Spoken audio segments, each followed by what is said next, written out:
Pues la idea de la charla es más bien echar un cuento sobre cómo es que nos hemos movido nosotros en nuestra historia musical. Usted sabe que nosotros somos ochenteros, ¿no? Pues, setenteros, pero ochenteros. Entonces, yo me acuerdo que, yo me acuerdo que nosotros estábamos en la Tadeo cuando nos conocimos, ¿no?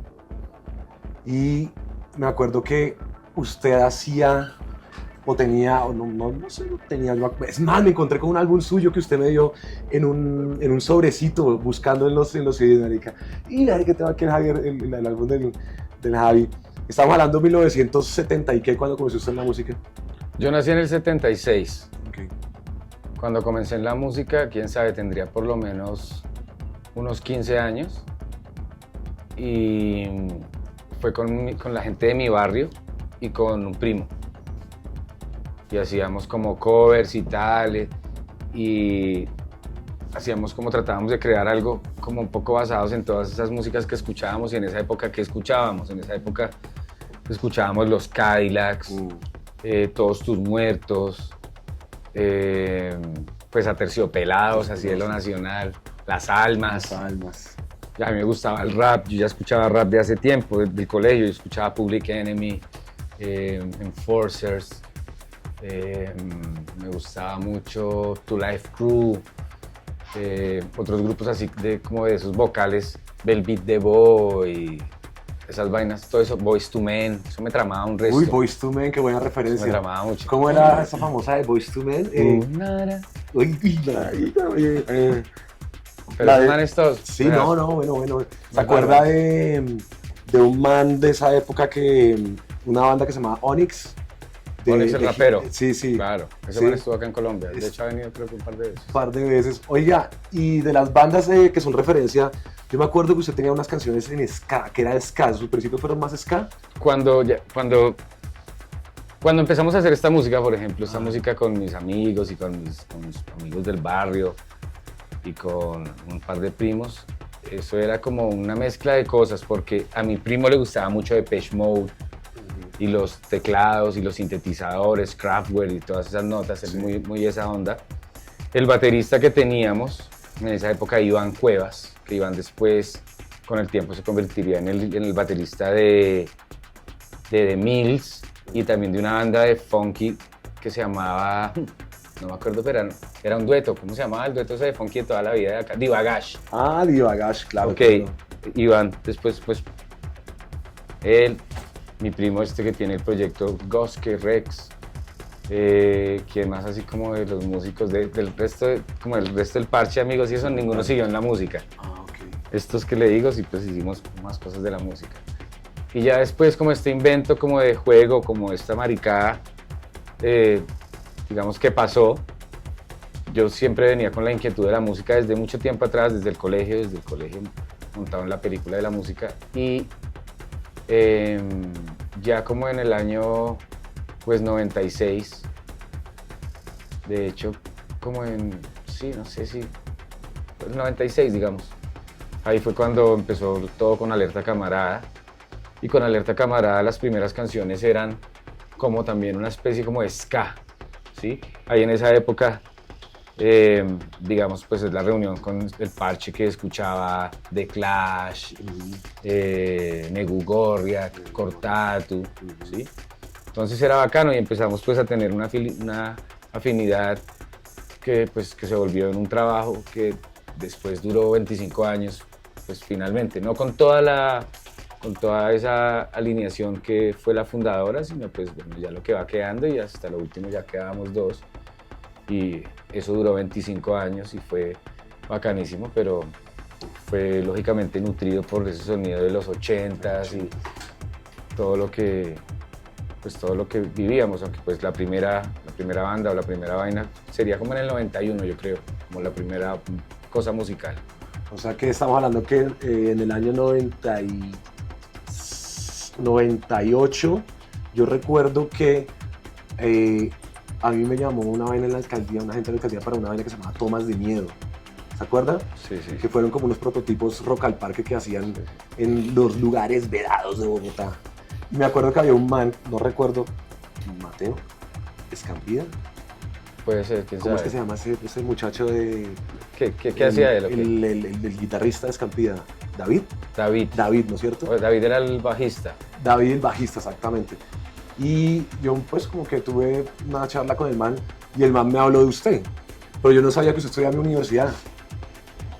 Imagínense cómo sería la vida. Y después terminamos en el mismo corredor del cuarto piso, en el edificio antiguo de la tarde, teniendo clases ahí en la 24 con... Pero con Caneva Tita. estaba como un año menor que yo. Sí, yo estaba en O sea, cuando yo estaba en tercero, Caneva estaba en primero. el primero, digamos. exactamente. Sí.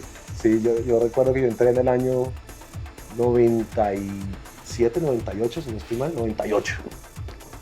Y recuerdo que usted estaba, que usted había tenido varios toques, bueno, no sé si era así la cosa, un circuito o algo así, pero recuerdo que ahí nos reuníamos en la plazoleta.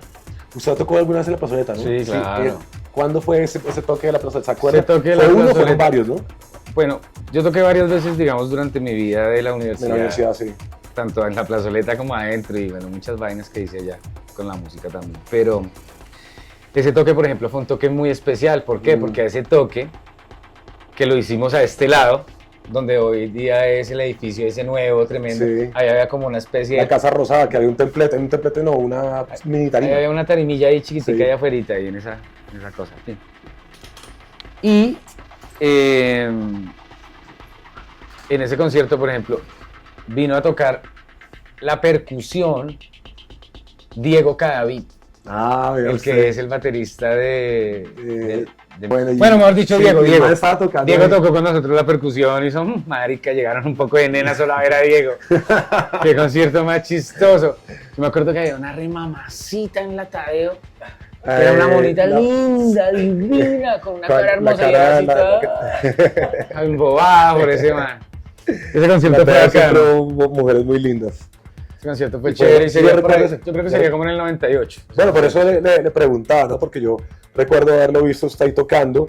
El fin de semana anterior yo había tocado con Escampida y con otra gente en Las Cruces, una área que se llama Tomás de Miedo, y yo no sabía que usted estaba en la universidad. Cuando yo lo vi, y fue cuando comenzamos como a hablar, porque toda la gente se reunía en el parche, pues ahí al lado de la Casa Rosada, a lo típico de los huecos, ¿no? Que la gente se reunía ahí y esa casa después pasaría a ser lo que hoy es el gran edificio de la biblioteca. Bueno, entonces, algo muy interesante y es que nosotros de alguna forma nos criamos en el centro de Bogotá, ¿usted cree? Sí, claro, centro. Además, yo nací en un barrio que se llama Timisa. Ok. Barrio Timisa, eso es como de Kennedy, me imagino, localidad de Kennedy. Eso es detrás del hospital de Kennedy, entre Kennedy y Carimagua. Bueno, Timisa, cerca del lago Timisa, del Sí. parque Timisa, todo eso. Yo nací allá en ese lugar. Y ahí vivo como hasta los 10 años y de ahí para Santa Chava, Santa Isabel. Que es Y en su Santa Abel, base de toda la vida. Santa Isabel ha sido la base porque esta es la casa de mis papás y ahí yo me abro del parche como a los 19. Que me abro del parche es ya cuando me voy a vivir con todos los de Alerta. Que ahí es cuando le hice el reportaje para el espectador, ¿se acuerdan? Sí, exacto. Eso no era la Cicuta, ¿no? ¿Cómo se llama? No, eso era cerca de la Cicuta, eso era en un callejón en el Belén. En el Belén. También ¿Cómo se ahí llamaba en la casa? frontera ¿Tiene con nombre? no tenía, pues la casa de Alerta. Me acuerdo de Pero la Negus. primera casa, sí, el negocio eran perros. Sí. Pero este parche, no llegamos allí, llegamos a otro lugar en la Candelaria, ahí duramos un tiempo, después nos movimos a esa casa, que era la casa esa gigantesca, y después nos hicimos a la otra casa donde fue la del artículo, que es en la calle del Embudo. Ah, la del perfecto, Chorro al lado de Quevedo. la panadería francesa. Entonces después de Santa Sí. Chava, mejor dicho, yo me ando moviendo por toda la Candelaria muchísimo, y por el centro, y digamos mi circuito, mi vida por el centro termina cerca del Atadeo, sí, ahí en la 20 y pico, en la casa de los Rosacruces, un edificio hermoso, y ahí en esa casa vivo como 2 años, y de ahí ya me paso a vivir a donde yo vivo ahora, que es Palermo. Antes hay como unos 4 años o algo así, en los que vivo entre Chapinero Alto y Rosales, como de Maus y ese pedacito. Entonces son como 4 añitos y después vuelvo al centro y del centro ya. Pero el centro sí realmente ha sido mi parche de la juventud. O sea, claro. total. Las rumbas en el centro que eran una cosa que ya no hay, eso ya no existe.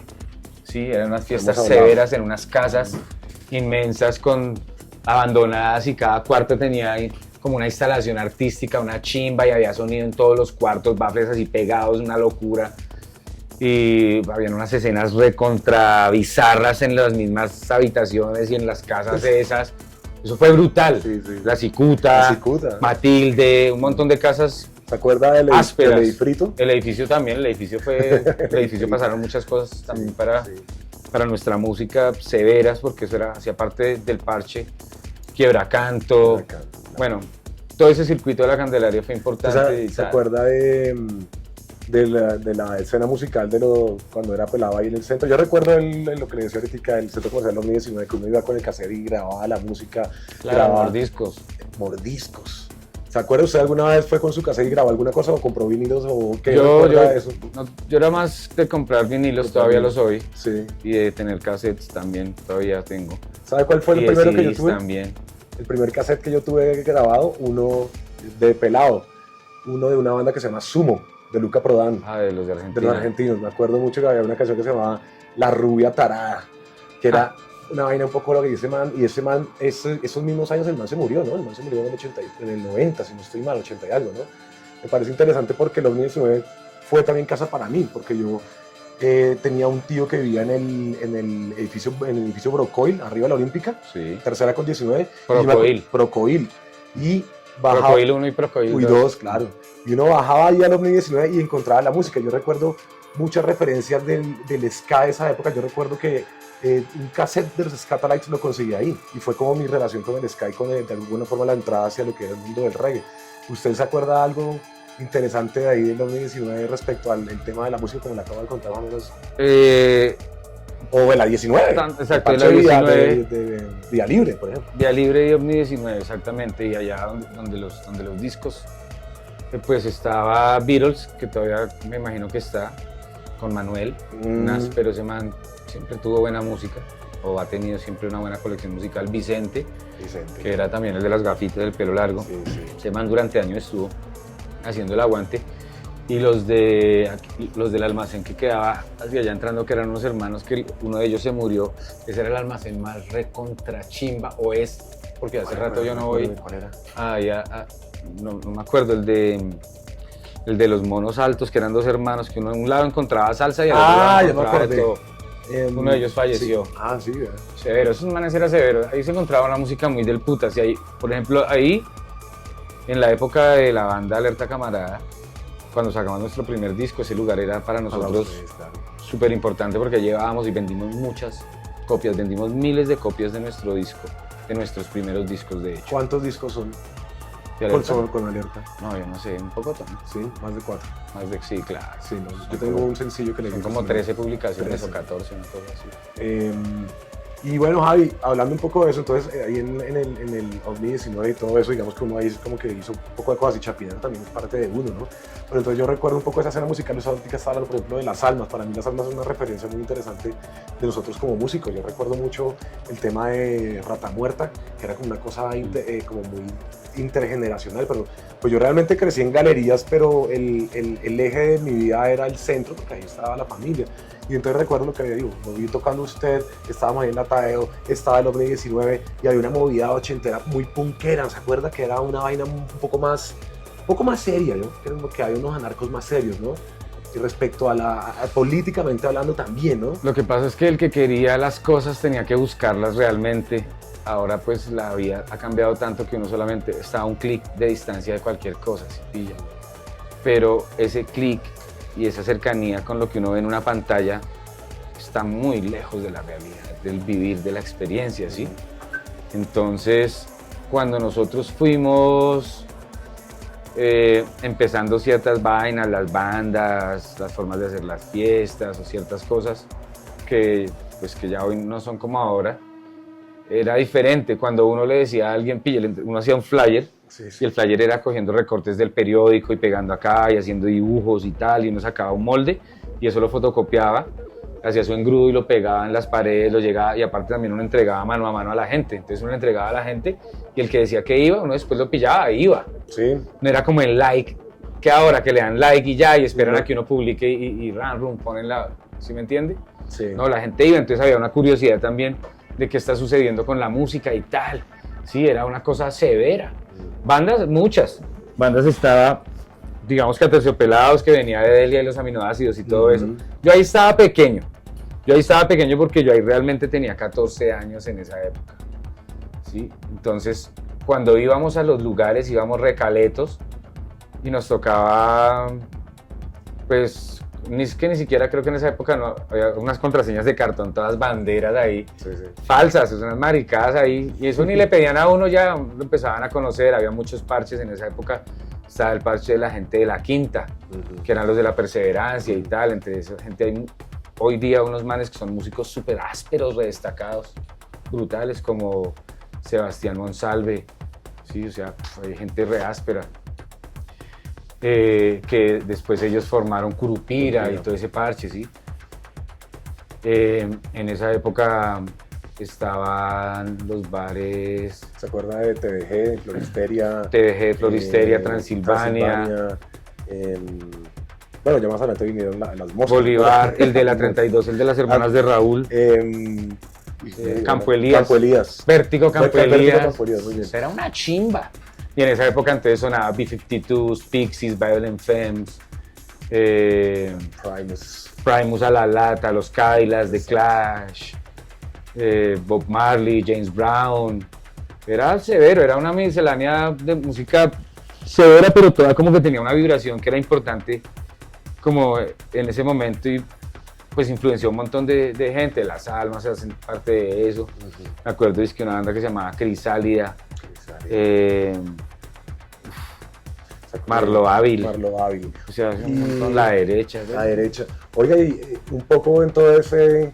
De nuestra movida la estaba La Pequeña Nación, estaba Palestina, ¿cómo se llama? Puta. No me acuerdo, la banda del Enano y ellos. Pakistán Libre se llamaba esta, Pakistán Libre. Después estuvo Sin Raza Pura, o no me acuerdo si fue antes o después. Ah, ok. Sígueme dateando. Estaban los Elefantes, por supuesto, Ajá. que venían de ser la Sonora Cienfuegos.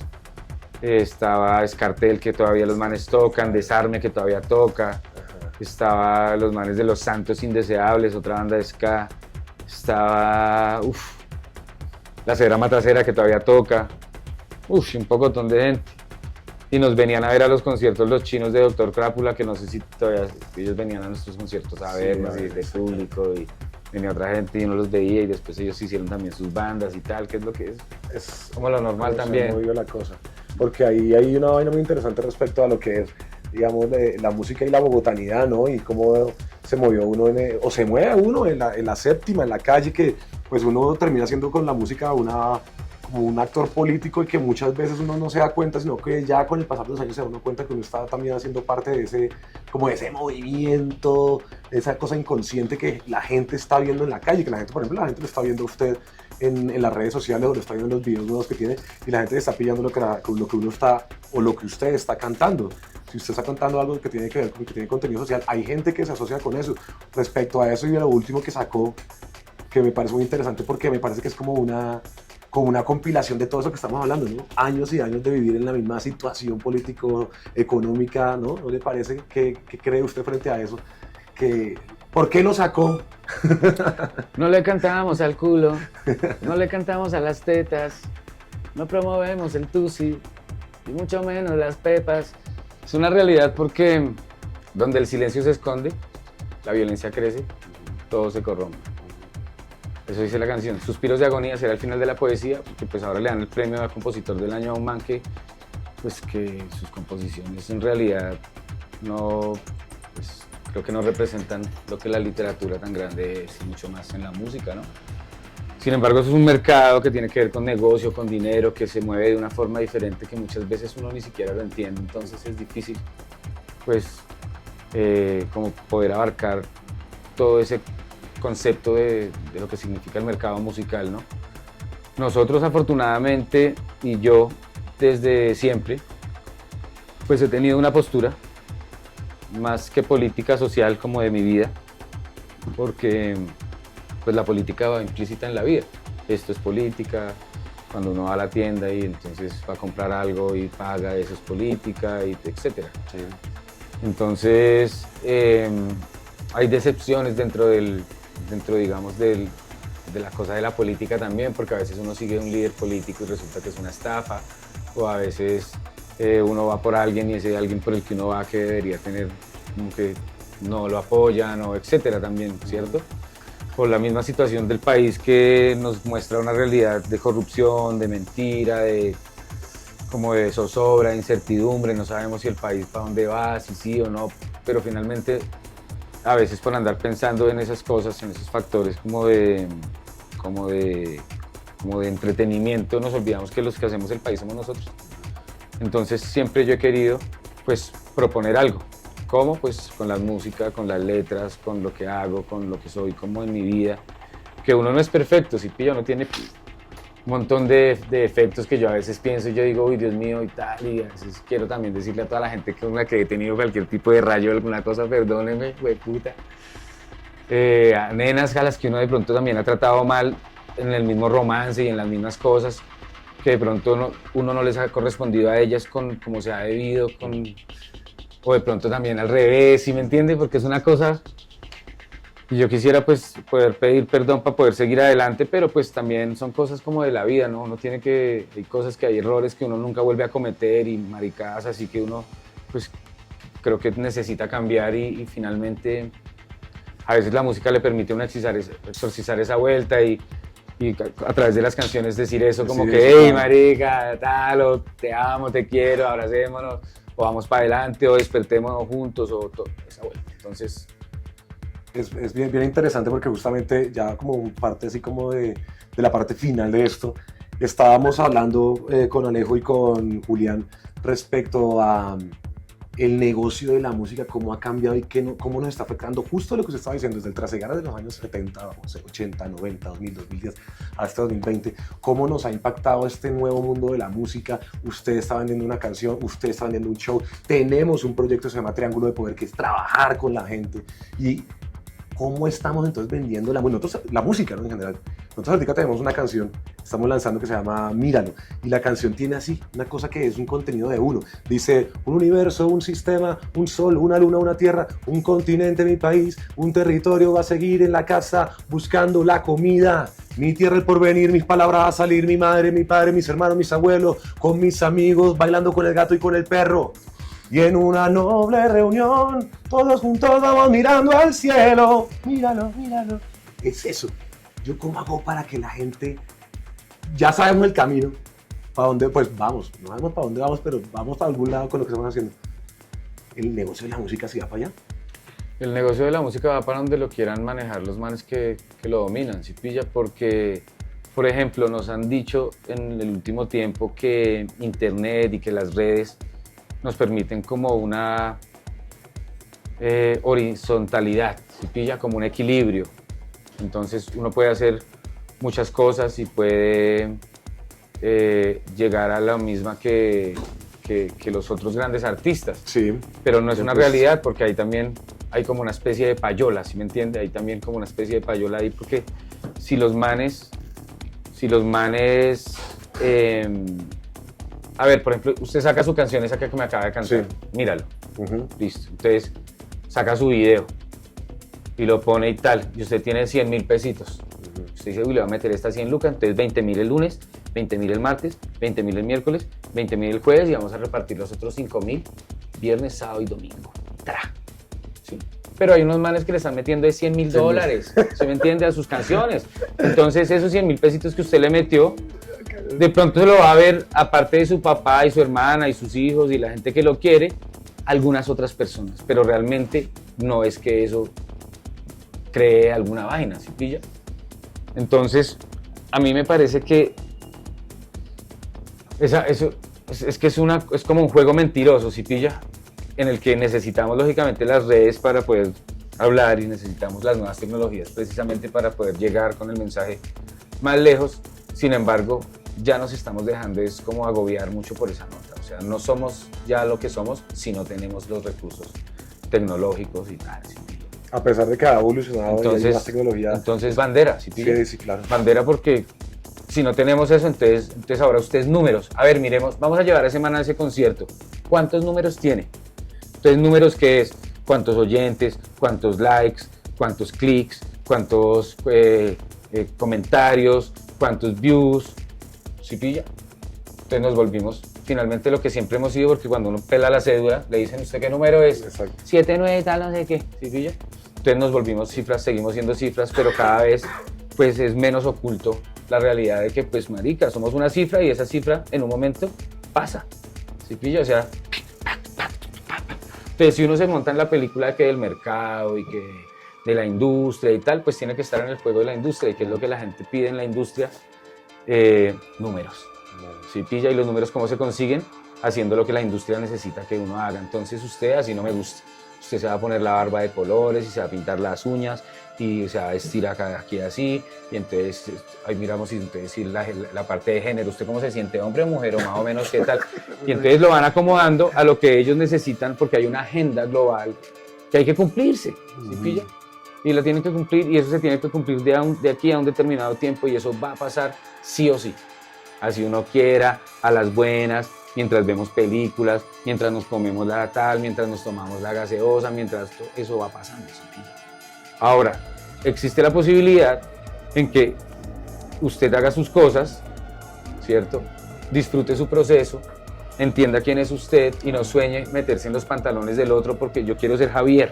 ¿Sí pille? Yo acabo de ver a unos grandes artistas de la música reggae que me inspiran y me motivan a seguir adelante, pero yo no soy ni ellos ni quiero ser como ellos. Yo soy yo y quiero ser lo que yo soy.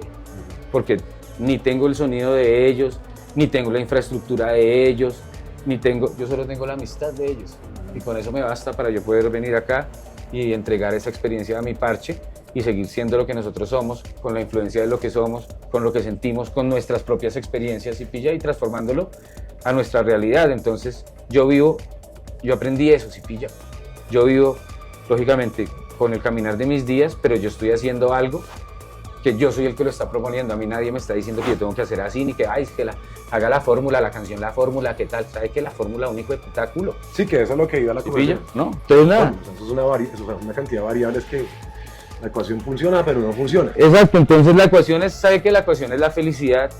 Y la ecuación es la forma en la que uno va caminando ese camino, siendo feliz, ni siquiera para encontrar la felicidad, sino siendo feliz, marica, tratando de mantener siendo feliz, y la felicidad. También nos han trabajado mucho ese concepto. O sea, realmente el tema es el concepto. Nos han trabajado los conceptos de una forma que no es la forma adecuada. ¿Por qué? Porque han moldeado nuestro vivir, ¿sí pillan? Y nosotros también, de alguna forma, también nos hemos olvidado que somos ese espíritus habitando cuerpos, y no que somos cuerpos. Exacto. ¿Sí pilla? Si no somos espíritus habitando cuerpos, marica, y tal. Volvemos a eso, volvemos a que somos una cifra, y una cifra que hay una gente que creen que son los dueños de todas las cifras, porque en cuanto a posesiones y recursos, pues lógicamente pueden tener mucho más de lo que puede tener un obrero o alguien y tal. ¿Sí? Entonces es una locura, porque a veces, por ejemplo, cuando uno va al gueto o cuando uno va al barrio y tal, y uno ve a la gente feliz, man. Sí, claro. Y hay una vida de barrio y tal, y no sé qué, hay una energía, y buena vecina y tal, y se saludan y tal, ¿sí me entiendes? A uno va a otros lugares y uno no sabe ni quién vive allá, ni nada de nada. Todo es impersonal, no hay un calor humano, no hay nada. Entonces es raro, porque para una gente es, o sea, tener esto es mi felicidad, y para estos no, pero entonces el anhelo de esto otro y tal, y lo que le digo, nos han desconectado de entender qué es lo que somos, cómo somos felices, y pilla.